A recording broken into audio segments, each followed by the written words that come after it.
जी sir, क्या लगता है आज चुनावी तारीखों का ऐलान हो जाएगा और किस तरह की तैयारियां जो है वो आम आदमी पार्टी की हरियाणा विधानसभा चुनावों के लिए रहने वाली है? आम आदमी पार्टी 90 की 90 सीटों पे तैयारी कर चुकी है और वो हमारी 45 सभाओं ने जो बहुत विशाल रही, उन्होंने दिखा भी दिया। हरियाणा के लोग बदलना चाहते हैं बीजेपी जैसी करप्ट सरकार को, जो 40% कमीशन की सरकार है। और आज डिक्लेयर होता है तो हम 90 के 90 कैंडिडेटों के साथ तैयार हैं, ताकत के साथ इलेक्शन लड़ेंगे और जीतेंगे। जी, कहीं ना कहीं ईडी और सीबीआई का हवाला देकर साथ ही अरविंद केजरीवाल के ऊपर जो है इमोशनल कार्ड एक तरह से कह सकते हैं कि आम आदमी पार्टी खेल रही है और लगातार विपक्ष की ओर से इस तरह के इल्जाम भी लगाए जा रहे हैं, तो क्या कहीं ना कहीं एक इमोशनल कार्ड जो है वो आम आदमी पार्टी खेल रही है? एडवोकेट होने के नाते बड़ी जिम्मेवारी से आप कह सकता हूं मैं कि ईडी जैसी नाकारा संस्था जिसने 5900 केस रजिस्टर किए और आज तक 23 में कन्विक्ट करा पाई, तो ऐसी संस्था का होना और ना होना बराबर है। राजनीतिक बंदी बनाने वाली संस्था बिल्कुल खत्म कर देंगे या इस पे लगाम कसने का काम करेंगे। आम आदमी पार्टी सरकार आएगी तो इस तरह के जो बीजेपी ने गलत तरीके की राजनीति की, दुर्भावना से राजनीति की, हिटलरशाही की राजनीति की, इसे खत्म करने का काम आम आदमी पार्टी करेगी। सिर्फ काम की राजनीति और मुद्दों की राजनीति आम आदमी पार्टी को आती है, तो हम वही करने जा रहे हैं।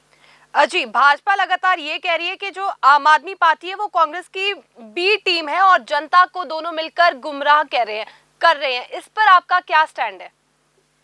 देखिए, इस तरह के कुछ राजनीतिक लोगों के बयान को आम आदमी पार्टी ठीक नहीं मानती, क्योंकि पहले कहा करते थे कि बीजेपी की बी टीम आम आदमी पार्टी है। वो साबित हो गया कि भाई किस तरह से इन्होंने फिर यूटिलाइज किया, इन एजेंसियों का दुरुपयोग किया।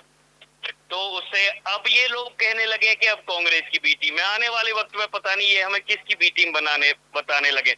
पर मैं ये कहना चाहूंगा, हम जनता की नजर में हम जनता की ए टीम है। हम शिक्षा के मुद्दों पे राजनीति करते हैं, हम अच्छे स्वास्थ्य के लिए, अच्छे अस्पतालों के लिए राजनीति करते हैं, महिलाओं के सम्मान की राजनीति करते हैं। तो बस जब युवाओं को रोजगार मिलेगा, युवाओं के रोजगार की बात करेंगे, मुद्दों की बात करेंगे। इनकी भटकाने वाली बातों में हमारा कार्यकर्ता नहीं आने वाला है। जी, लोकसभा चुनावों में इंडिया गठबंधन ने हरियाणा में चुनाव लड़ा था और काफी अच्छा प्रदर्शन भी किया था, लेकिन इस बार जो है वो अलग अलग दोनों पार्टियां लड़ रही है। क्या एक दूसरे के खिलाफ बगावत करती हुई भी या एक दूसरे के खिलाफ बोलती हुई दोनों पार्टियां नजर आएगी? हमें किसी की बगावत करने की जरूरत ही नहीं है। 40% कमीशन वाली बीजेपी सरकार की भी हम बगावत नहीं कर रहे हैं। हम तो सिर्फ मुद्दों की बात करेंगे। शिक्षा, स्वास्थ्य, बेहतर रोजगार, अग्निवीर जैसी योजनाओं को खत्म करने का काम, बस यही हमारी राजनीति रहेगी। मुद्दों से भटकाने वाली कोशिश ये बीजेपी करती रहे, उससे हमें परवाह नहीं है। जी, मुख्यमंत्री तो लगातार नई नई सौगातें जनता को दे रहे हैं। बिल्कुल, इलेक्शन लॉलीपॉप उन्होंने दिए। ये 5 साल के अंदर इन्हें ये कहाँ लोग ये चले गए थे। 2 लाख आज भी वैकेंसियां हरियाणा के अंदर बची हुई हैं। आज चुनावी लॉलीपॉप के तौर पे 6000 वैकेंसियों को भर के ये अपने सिर ऐसा कामयाबी का सेहरा लेना चाहते हैं। जनता जान चुकी है इनको, और इस बार सिंगल डिजिट तो बहुत दूर की बात है। दिल्ली में हमने इनको तिपैया पे छोड़ा था, पंजाब में दुपहिया पे छोड़ा, हरियाणा में इनका साइकिल भी छीन लेंगे हम लोग। जी, पेरिस ओलंपिक्स में जिस तरह की घटनाक्रम जो है वो विनेश फोगाट के साथ हुआ, हालांकि राजनीति भी खूब गर्मा रही है, जहां पर मुख्यमंत्री ने ये घोषणा कर दी है कि सिल्वर मेडल के जैसे सम्मान जो है वो विनेश फोगाट को दिया जाएगा। तो वही भूपेंद्र हुड्डा भी कह रहे हैं कि राज्यसभा भेजने की बात की जा रही है। आम आदमी पार्टी का क्या स्टैंड है? क्या केवल सियासत जो है वो विनेश फोगाट पर की जा रही है? देखिए, अंतर्राष्ट्रीय सतर पर भारत का किस तरह का प्रभाव है, मोदी सरकार का किस तरह का प्रभाव है, ये तो लोगों को आज पता लग गया।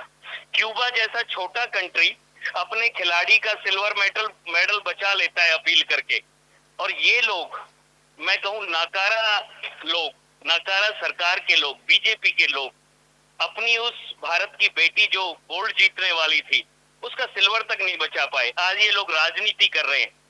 उनको सम्मान देना तो बहुत दूर, ये तो उन्हें जीतने ही नहीं देना चाहते थे। क्योंकि ब्रजभूषण शरण जो एक यौनाचार का जिसपे सीधा सीधा आरोप लगा, हमारी पहलवान बेटियों को जब जंतर मंतर पे ठोकरों से रौंदा गया, उस दिन ये बीजेपी का शासन कहां था? उस दिन कहां ये आंख मूंद के बैठे हुए थे? आज ये राजनीति करने आ गए और कांग्रेस सबसे बड़ा ब्लंडर करती है इस तरह की राजनीति के नाम पे। हम लोग सम्मान दिलाने का काम करेंगे, महिलाओं का सम्मान करेंगे। और विनेश फोगाट जी अगर आम आदमी पार्टी में आते हैं तो तहे दिल से उनका स्वागत है। जी, हरियाणा की बात करेंगे तो बीजेपी और कांग्रेस लगातार ये कह रही है कि दोनों पार्टियों के बीच ही केवल मुकाबला है, लेकिन अगर देखा जाए तो क्षेत्रीय दल जजपा की बात करें या फिर आईएनएलडी की बात करें, वो भी काफी ज्यादा महत्वपूर्ण भूमिका जो है हरियाणा की राजनीति में निभाती है। तो वहीं आम आदमी पार्टी कह रही है कि अब नया विकल्प बनकर उभरेंगे। तो क्या लगता है कि एक चुनौती नहीं रहेगी चार राजनीतिक दलों के बीच पांचवा दल उभर कर सामने आने में? देखिए, इसमें बड़ा स्पष्ट कहूंगा, जेजेपी तो बी टीम बीजेपी की है, ये तो स्पष्ट है। आईएनएलडी ने राज्यसभा में जब वोट दिया, आईएनएलडी के प्रमुख अभय चौटाला ने, तो वो भी बी टीम साबित हो गई बीजेपी की, जब राज्यसभा के लिए बीजेपी के कैंडिडेट को वोट किया। तीसरी बची बसपा पार्टी, जिसका हरियाणा में कोई जनाधार नहीं है।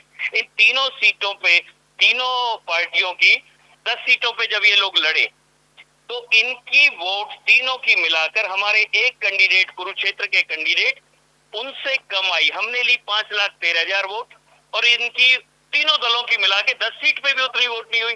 तो ये तो बराबरी के मोड में ही नहीं है। रही बात बीजेपी और कांग्रेस की, तो मजबूत विकल्प के तौर पर आम आदमी पार्टी मैदान में है, मुद्दों की राजनीति के साथ मैदान में है और लोग बेहतर विकल्प ढूंढ रहे हैं। वो बीजेपी और कांग्रेस की बेकार नीतियों से त्रस्त आकर एक अच्छा शासन हरियाणा में हो, बेहतरीन शासन हो, उसकी तलाश में है और आम आदमी पार्टी बेहतर विकल्प है।